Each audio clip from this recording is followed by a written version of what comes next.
Hi everyone, welcome to ఏకమఐఎస్ academy Hyderabad. So మనము weekly current affairs discuss చేసుకుంటాం కదా. సో గత 2 వారాల నుంచి మనం వీక్లీ కరెంట్ అఫైర్స్ పెట్టాము. ఆగస్టుకు సంబంధించినవి చాలా ఇంపార్టెంట్ అంశాలనే అందులో ఉన్నాయి. సో ఇవాళ కూడా మనము ఏమున్నాయి చూద్దాం. ఈ వీక్లీ కరెంట్ అఫైర్స్ ఎలా అంటే ఎగ్జామినేషన్కి మీకు ఏవైతే ఇంపార్టెంటో హిందూ న్యూస్ పేపర్ నుంచి క్లియర్గా తీసుకొని వాటి నుంచి మీకు ఎక్స్ప్లెయిన్ చేస్తాను. ఇవి డిఫరెంట్ సబ్జెక్టులో ఉంటాయి. Polity, economy, environment. సో మనకి ఇంకా ఏముంటాయి, సోషల్ ఇష్యూస్ కావచ్చు, నెక్స్ట్ సోషల్ స్కీమ్స్ కావచ్చు, గవర్నమెంట్ స్కీమ్స్ ఉంటాయి. ఇంకా మనం చూసుకుంటే international relations, science and technology, environment ఇలా ఉంటాయన్నమాట. సో వాటి నుంచి నేను ఎగ్జామినేషన్కి ఎంతవరకు అవసరమో తీసుకొని మీకు ఎక్స్ప్లెయిన్ చేస్తాను.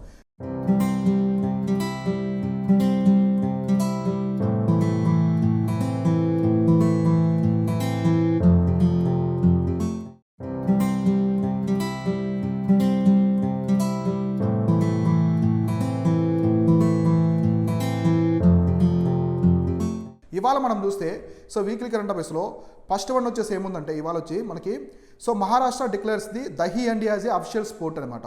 సో మహారాష్ట్ర వచ్చేసి దహీ అండి ఉంది కదా. సో మనకి కృష్ణాష్టమి శ్రీకృష్ణ జన్మాష్టమి ఉంది కదా, దానికి అందరూ కూడా ఒకరి మీద ఒకరు పైకి పైన దహీ అండా ఉంటుంది. సో చిన్న కుండలా ఉంటుంది, ఉట్టిలా ఉంటుంది, దాన్ని పగలగొడతారు. సో దాన్ని దహీ అండి అంటారు. దాన్ని అఫిషియల్ స్పోర్ట్ లాగా అయితే ప్రకటించింది అనమాట. ఏ స్టేట్ అంటే మహారాష్ట్ర. వెరీ ఇంపార్టెంట్, ఇట్లాంటి పాయింట్స్ ఎక్కువ అడుగుతూ ఉంటారు. సో చూడండి, chief minister, so Maharashtra chief minister Eknath Shinde announced that the Dahi Handi will be recognised at the official sport of Maharashtra. So ఇది అఫిషియల్ స్పోర్ట్ ఆఫ్ మహారాష్ట్రగా గుర్తించారు. So the state is set to organise the pro Dahi Handi competition. So ఇక్కడ ప్రో దహీ అండి కాంపిటీషన్ కూడా ఇక్కడ చేశారనమాట, ఇక్కడ డిస్కస్ చేశారు. సో దహీ అంటే ఏంటి, హిందీలో దహీ అంటే తెలుగులో వచ్చేసి మనకి పెరుగు. సో కార్డు ఉంది కదా, సో కార్డు, యోగట్. So next the Maharashtra government also announces that the so Govindas will get a job under the sports category if any Govinda loses his life. Insurance to 10 lakh will be given, and also if they end up the partially handicapped, insurance 5 lakh will be given to the government of Maharashtra. So ఇక్కడ మీకు ఏంటంటే గోవింద ఎవరు, గోవింద అంటే ఎవరు? So Govinda అంటే అందరూ ఒకరి మీద ఒకరికి వెళ్తారు కదా, లాస్ట్ పర్సన్ వెళ్తారు పైకి. సో పైకి వెళ్ళి పగల కొడతారు కదా ఉట్టి, అతను గోవింద అనమాట. సో అతను వచ్చేసి గోవింద. అవి చాలాసార్లు పడిపోతూ ఉంటారు.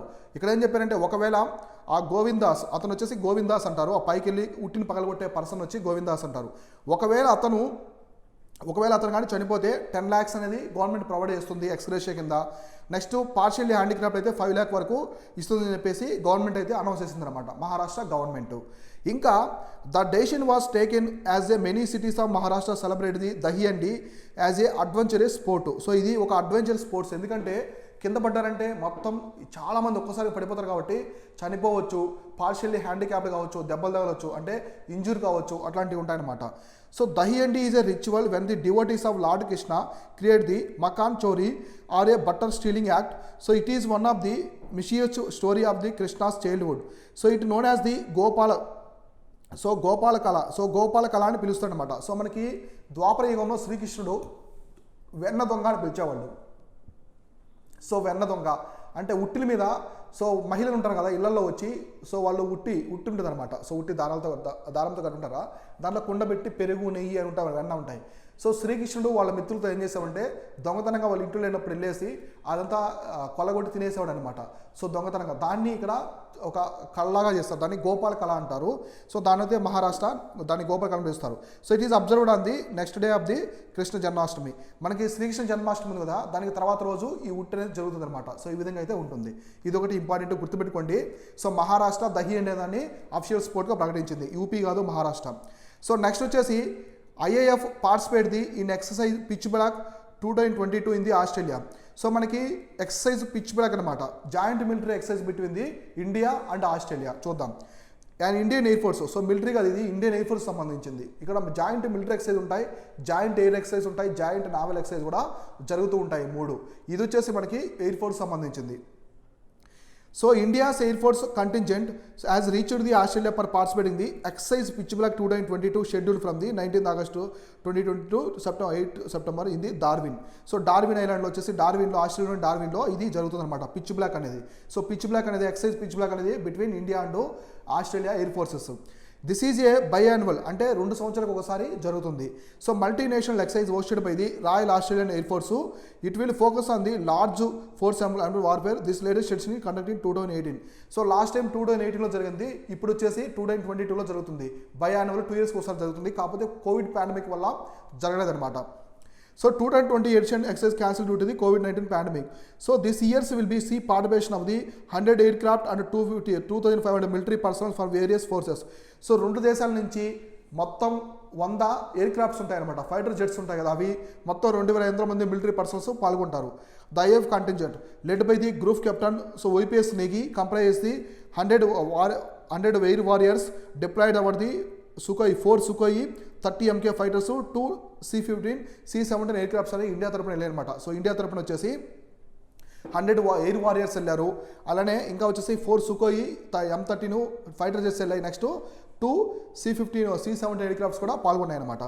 So they will undertake the multi domain air combat missions in a complex environment. So it will exchange best practice in the participating air process. అంటే ఇక్కడ వాళ్ళు చేస్తారు, ఎయిర్ ఎక్సర్సైజ్ చేస్తారు, అవి ఎవరికి హాని చేయకుండా ఉండే ప్లేస్లో చేస్తారనమాట.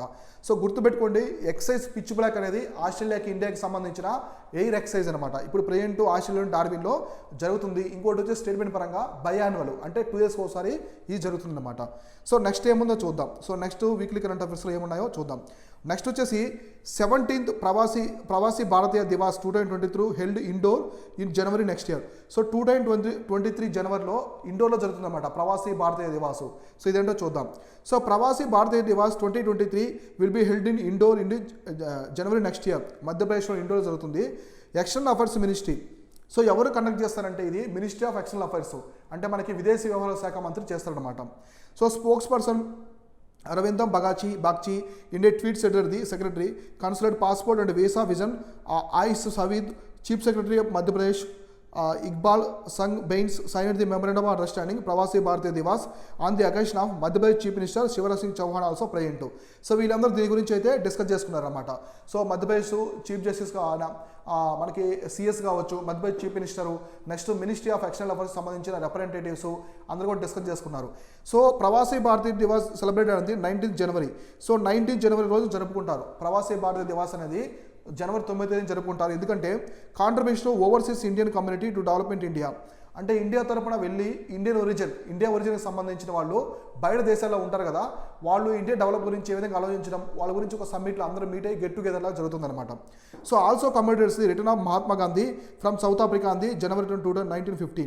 సో మనకి 1915 సంవత్సరంలో జనవరి 9th మహాత్మా గాంధీ గారు ఇండియాకి వచ్చారనమాట. ఎక్కడి నుంచి? సౌత్ ఆఫ్రికా నుంచి ఇండియాకి వచ్చారు. సో ఆ రోజున మనం ఎగ్జాక్ట్లీ జనవరి 9న ప్రవాసీ భారతీయ దివాస్ అనేది జరుపుకుంటాం. సో ప్రవాసీ భారతీయ దివాస్ గుర్తుపెట్టుకోండి, ఈసారి ఇండోర్లో జరుపుతున్నాం. Very very important. So next ఏముందో చూద్దాం.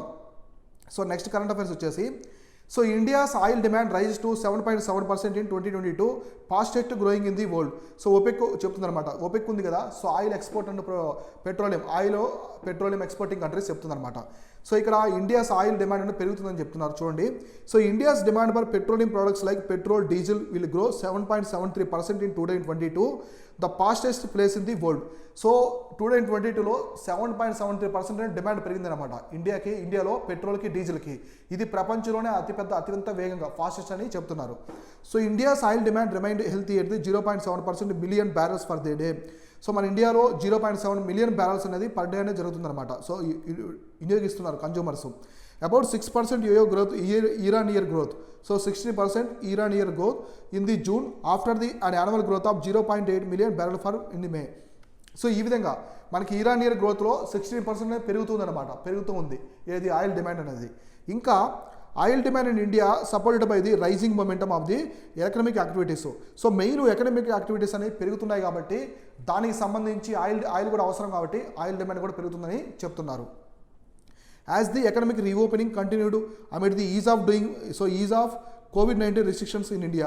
సో మనకి COVID-19 టైంలో చాలా ఆగిపోయాయి ఎకనామిక్ యాక్టివిటీస్, కాటేజ్ ఇండస్ట్రీస్ కావచ్చు, రిమైనింగ్ మ్యానుఫ్యాక్చరింగ్, ఇవన్నీ కూడా ఆగిపోయాయి. కాబట్టి ఇప్పుడు ఒకసారిగా కోవిడ్ తర్వాత పుంజుకున్నది, భూమి వచ్చింది కాబట్టి డీజిల్, ఆయిల్ కూడా ఈ ఎనర్జీ సెక్టర్ పరంగా చాలా అవసరం అనమాట. India's oil demand in June was supported by reduction in the excise duty on petrol central government. So coupled with the అంటే మనకి ఈ సీజన్లో ఎక్సైజ్ ట్యాక్స్ అనేది తగ్గించారు, కొన్ని స్టేట్స్ అనేది తగ్గించాయన్నమాట. ఇలా ఒక్కసారిగా తగ్గించడం వల్ల డిమాండ్ ఇంకా పెరిగిపోయింది, అంతే కదా. ఇప్పుడు ఒక ప్రోడక్ట్ బాగా డిమాండ్ ఉంది, దాని మీద రేటు తగ్గించారనుకోండి విపరీతం కొనేస్తారు కన్జ్యూమర్స్, కాబట్టి అట్లా పెరిగిందని చెప్తున్నారు. సో ఇంకా చూస్తే ఇక్కడ వచ్చేసి మనకి so this will surpass neighbouring China's 2.3% rise in demand the consumers the products according to the groupings the monthly oil market report. So దీని ప్రకారం చూసుకుంటే మనము చైనా కంటే ముందు వెళ్ళిపోయాం. ఇంతకుముందు చైనా ఎక్కువ ఉండే డిమాండ్ ఆయిల్లో, పెట్రోలియం కానీ డీజిల్లో ఎక్కువ చైనా యూటిలైజ్ చేసుకునేది, అంటే వాళ్ళ దేశం పరంగా యావరేజ్ పరంగా.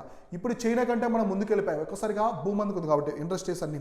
ఇప్పుడు చూస్తే ఈ పర్సెంటేజ్ ఎలా ఉందంటే రష్యా నుంచి 24%, ఇరాక్లో వచ్చి 21%, సౌదీ అరేబియాలో 15% were the top 3 sources of the oil imports of India.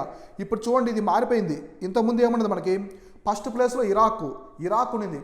అంటే ఆయిల్ ఇండియా వచ్చేసి ఎక్కువ ఇంపోర్ట్ చేసుకునే ఆయిల్ ఎక్కడి నుంచి చేసుకుంటుందంటే ఒకప్పుడు ఫస్ట్ ఇరాక్ ఉన్నది, తర్వాత సౌదీ అరేబియా, మూడోది రష్యా ఉన్నది. తర్వాత రష్యాకి ఉక్రెయిన్కి మధ్య యుద్ధం వచ్చింది ఫిబ్రవరిలో.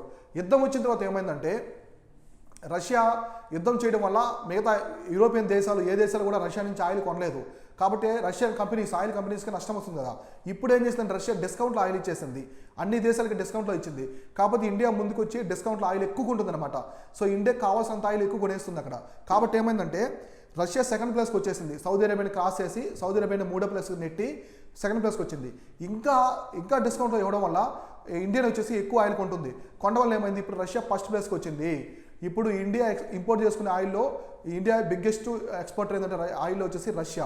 ఫస్ట్ ప్లేస్లో రష్యా ఉంది 24%, తర్వాత ఇరాక్ 21%, సౌదీ అరేబియా మూడో ప్లేస్లో ఉంది. The organization of petroleum exporting countries OPEC is a permanent international organization created the Baghdad conference in Iraq. So ఇది 1967లో టైంలో చేశారు. దీనికి హెడ్ క్వార్టర్స్ ఎక్కడ ఉందంటే OPEC కంట్రీస్ యొక్క హెడ్ క్వార్టర్స్ వియన్నాలో ఉంటుంది. సో వియన్నా వచ్చేసి Austria capital, so Austria country యొక్క క్యాపిటల్ అనమాట. సో ఇది OPEC కంట్రీ అనేది ఈ రిపోర్ట్ అనేది చెప్పింది అనమాట. ఇది కంప్లీట్గా ఇన్ఫర్మేషన్ ఇచ్చింది. సో నెక్స్ట్ ఏముందో చూద్దాం.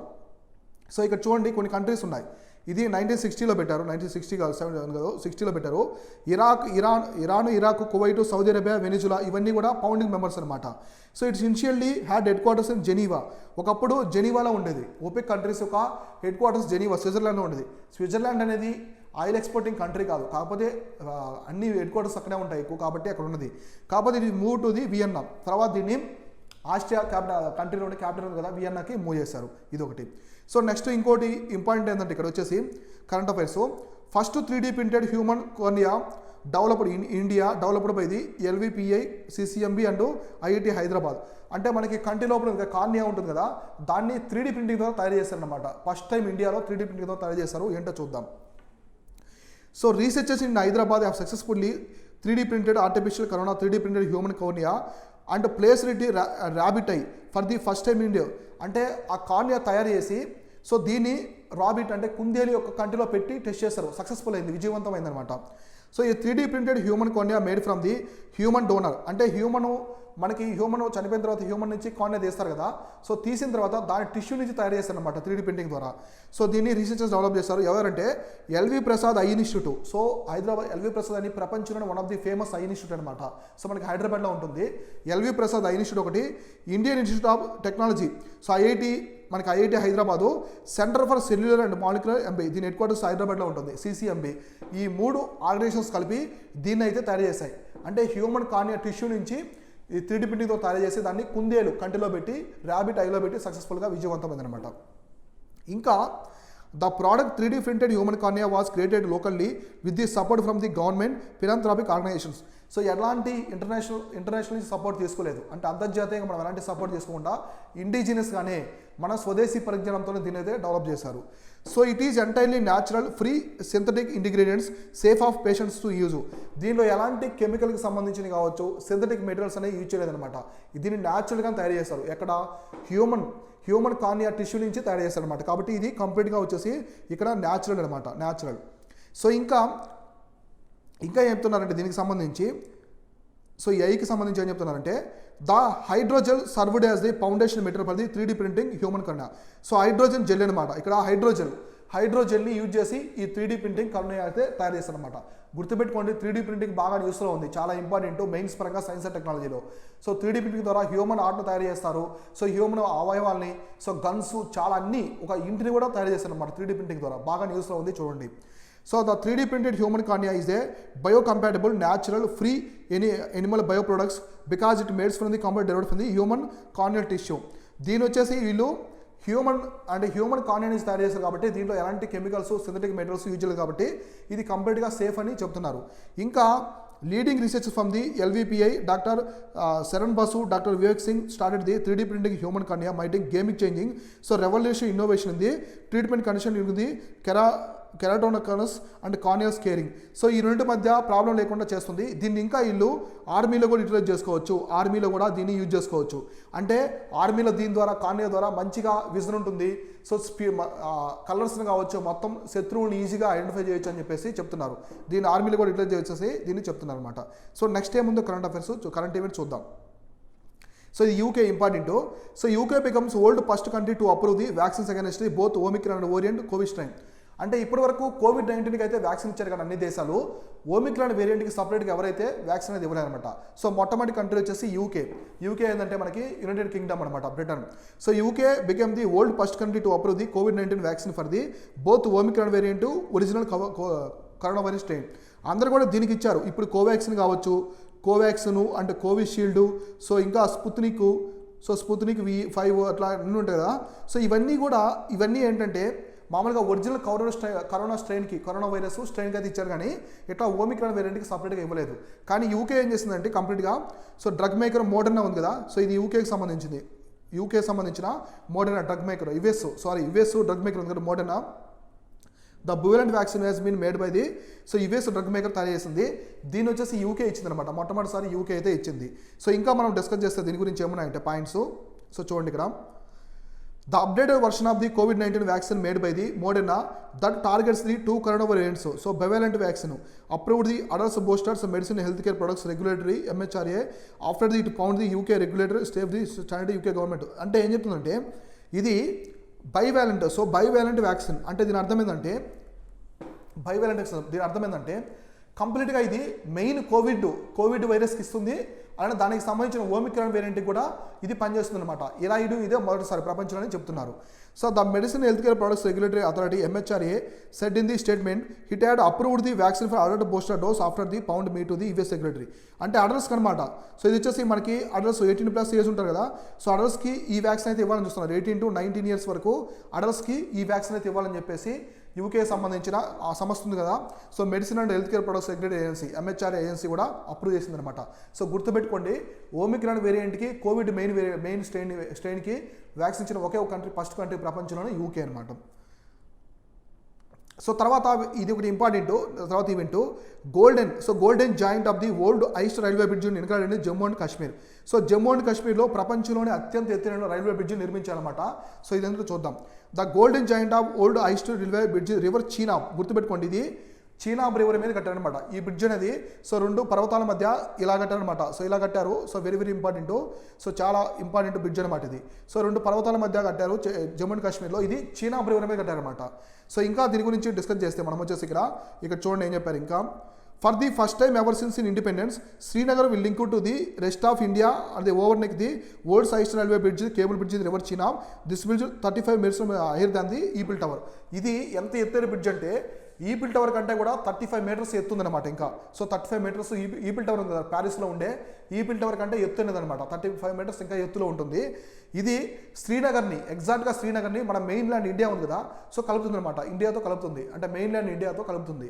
సో ఇంకా Chenab bridge was famous bridge intricate engineering that had to overcome the several challenges. So geology, harsh terrain, coastal terrain, railway officials overcome this. అంటే మొత్తం ఇక్కడంతా కూడా పర్వతాలు కదా, కొండలు పర్వతాలు లోయలు ఉంటాయి. ఇటువంటి ఛాలెంజెస్ మొత్తాన్ని కూడా వీళ్ళు ధిక్కరించి, అంటే వీళ్ళు ఆ ఛాలెంజెస్ని ఎదుర్కొని సమర్థవంతంగా పనిచేసి ఈ బ్రిడ్జ్ని అయితే కట్టడం జరిగిందనమాట. సో ఇక్కడ జియాలజిస్టు, ఎన్విరాన్మెంటలిస్టు అందరూ కూడా ఇంజనీర్స్ అందరూ చర్చించుకొని చర్యలు చేసుకొని దీని అయితే చేశారనమాట. ఇంకా చెప్తున్నారంటే సో చూడండి ఇక్కడ ఆఫ్కాన్స్. సో ఇక్కడ వచ్చేసి Afcons is a building 16 additional railway bridges Konkan railway limited KRCL dangerous land of Jammu and Kashmir addition to Chenab bridge. So ఇక్కడ మనకి కొంకన్ రైల్వే కార్పొరేషన్ లిమిటెడ్ ఉంది కదా, సో వీళ్ళు అంటే Konkan railway corporation limited in the dangerous zone of Jammu and Kashmir Chenab bridge. All the bridges are part of the Udhampur Srinagar Baramulla railway link project. So ఈ bridges అన్ని కూడా మనకి కొంకన్ రైల్వే కార్పొరేషన్ లిమిటెడ్ ఉందన్నమాట, అందులో కూడా పార్ట్ ఈ కన్స్ట్రక్షన్లో ఉందన్నమాట. సో ఇదేంటంటే ఆఫ్ఘనిస్తాన్ కంపెనీ ఉంది, ఇది దేంట్లో పార్ట్ అంటే కొంకన్ రైల్వే కార్పొరేషన్ లిమిటెడ్లో పార్ట్, వీళ్ళు నిర్మించారు దీన్ని వచ్చేసి. ఇక్కడ ఇది దేంట్లో పార్ట్, ఇది ఇంకా it is part of the Udhampur Srinagar Baramulla railway link project, దీంట్లో పార్ట్ అని చెప్తున్నారు. సో నెక్స్ట్ కరెంట్ అఫైర్స్ ఏముందో చూద్దాం. సో ఇక్కడ నెక్స్ట్ వచ్చేసి Goa becomes the first హర్గల్ certified state and Dadra Nagar Haveli Daman and Diu becomes the first హర్గల్ Jal certificate UT in India. So మనకి హర్ఘర్ జల్, ప్రతి ఇంటికి డ్రింకింగ్ వాటర్ ఇవ్వాలనే ఉద్దేశంతో ఒక స్కీమ్ వచ్చింది. ఆ స్కీమ్లో వచ్చేసి గోవా ఫస్ట్ ప్రైజ్ వచ్చిందనమాట. గోవా వచ్చేసి ఫస్ట్ సర్టిఫైడ్ స్టేట్, ఇండియాలోనే ఫస్ట్ సర్టిఫైడ్ స్టేట్ వచ్చేసి గోవా. మనకి దాద్రా నగర్ హవేలీ డామన్ అండ్ డయ్యూ వచ్చేసి ఒకటే ఇప్పుడు declare the village for the హర్ఘర్ Yojana. అంటే మనకి స్టేట్ ప్రకారం ఇక్కడ మొత్తం ఏం చేస్తే డ్రింకింగ్ వాటర్, ప్రతి ఇంటికి కూడా డ్రింకింగ్ వాటర్ ట్యాప్స్ ఇవ్వాలి. No one is left out, ఈ స్కీమ్ వచ్చేసి no one is left out, అంటే ఏ ఒక్కరిని కూడా ఇవ్వకుండా ఉండకూడదు, ప్రతి ఒక్కరికి ఇవ్వాలనే ఉద్దేశంతో పెట్టారనమాట. సో ఇక్కడ వచ్చేసి ఏంటంటే స్టేట్ వచ్చేసి గోవా ఫస్ట్ స్టేట్ అనమాట. సో యూటీ ప్రకారం తీసుకుంటే యూటీ వచ్చేసి మనకి దాద్రా నగర్ హవేలీ అండ్ డామన్ అండ్ డయ్యూ అనమాట, ఈ రెండు వచ్చాయన్నమాట. హర్ఘర్ జల్ అనే స్కీమ్ ప్రకారము స్టేట్ ప్రకారం గోవా వచ్చింది, యూటీ ప్రకారం దాద్రా నగర్ హవేలీ, నెక్స్ట్ డామన్ అండ్ డయ్యూ వచ్చాయి. సో నెక్స్ట్ వచ్చేసి మనకు ఒక స్కీమ్ ఉంది, PM Modi gives 5 pledges to panch prans to fulfil dreams of countries in next 25 years. So next 25 yearsలో డెవలప్ కంట్రీ అనేది ఏ విధంగా అభివృద్ధి చెందాలి, ఎటువంటి చర్యలు తీసుకోవాలి అన్నీ కూడా దీని గురించి మన PM నరేంద్ర మోడీ గారు సో ఏం చేశారంటే 5 pledges చెప్పారనమాట. చూద్దాం ఏంటియో. So PM Modi spokes the nation to from the red fort in the 19th time August 15th red పోర్ట్లో మనకి సమావేశం జరుగుతుంది, అక్కడ నుంచి స్పీచ్ ఇస్తారనమాట ప్రైమ్ మినిస్టర్, అక్కడ చెప్పారు. సో PM మోడీ ఇది 88 minutes స్పీచ్ మొత్తము outline the punch pran targets 5 resolves చెప్పారు to make India developed country buying time the 100 celebrate independence. So next ఇప్పుడు 75 years అయింది, సో ఇంకో 25 years అంటే మొత్తం వచ్చి 100 years. 100 yearsలో మనం ఈ ప్లాన్ ప్రకారం చేస్తే ఇండియా డెవలప్డ్ కంట్రీ అవుతుందని చెప్పారనమాట. So prime minister Narendra Modi discuss the punch Pran goal. So cleanliness campaigns, vaccinations, electronic connections, elimination of the open defecation, so uses of the solar energy, all examples established India standard according to the Panch plan. So ఇవన్నీ కూడా ఈ punch ప్లాన్లో ఇవన్నీ ఉన్నాయి. ఏమి ఉన్నాయంటే మనకి cleanness campaigns, క్లీన్గా ఉండాలి, స్వచ్ఛ భారత్ ఉండాలి, వ్యాక్సినేషన్స్, ఎటువంటి డిసీజెస్ వచ్చినా వ్యాక్సినేషన్స్ ఉండాలి, హెల్త్ పరంగా electrical connections, next elimination of the open defecation. So మనకి ఇంకా వచ్చేసి usage of the solar energy, ఇవన్నీ కూడా ఇందులో మెన్షన్ చేయాలని చేసి చెప్పారనమాట. సో ఇంకా ఈ పంచ్ ప్లాన్లో ఏ ఉన్నాయి ఇక్కడ మనం డిస్కస్ చేద్దాం. సో పంచ్ ప్లాన్లో మొత్తం 5 చెప్పారు. ఒకటి వచ్చేసి advanced with the greater conviction of the determination of the development India. So developed India విధంగా మనం అడుగులు వేయాలి అని చెప్పారు. Next rid of the any sign of slaver, ఎటువంటి స్లేవరీ ఉండకూడదు. సో మనకి ఎలాంటి డిస్క్రిమినేషన్ ఉండకూడదు. సో రిలీజియస్ పరంగా, ఇంకా మనకి మైనారిటీ పరంగా, క్యాస్ట్ పరంగా అన్నిటి విధాలుగా ఈక్వాలిటీ ఉండాలని చెప్పారనమాట. Next take pride in India's history, మన భారతదేశ చరిత్ర కూడా మనం గొప్పగా చెప్పుకోవాలని ఇక్కడ చెప్పారు. ఇంకా the power of unity, so మనము unity in diversity. So unity in diversity, so మనము చాలా దేశాలు ఉన్నాయి, మనకి చాలా రాష్ట్రాలు ఉన్నాయి, చాలా సంస్కృతి సంప్రదాయాలు ఉన్నాయి, చాలా ఫుడ్స్ ఉన్నాయి, మ్యూజిక్స్ ఉన్నాయి, లాంగ్వేజెస్ ఉన్నాయి, చాలా వివిధ రకాల సంస్కృతి సంప్రదాయాలు ఉన్నాయి. అయినప్పటికీ కూడా మన ఇండియా ఒకేలా ఉంది, అంటే యూనిటీ ఇన్ డైవర్సిటీ. కాబట్టి యూనిటీ, పవర్ ఆఫ్ యూనిటీని కాపాడుకోవాలి. So duties of citizens such as the PM and CMs.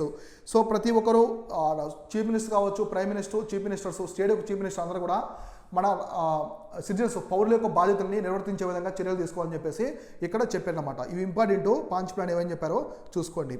So next వచ్చేసి మనకి హ్యాపీ నవరోజ్.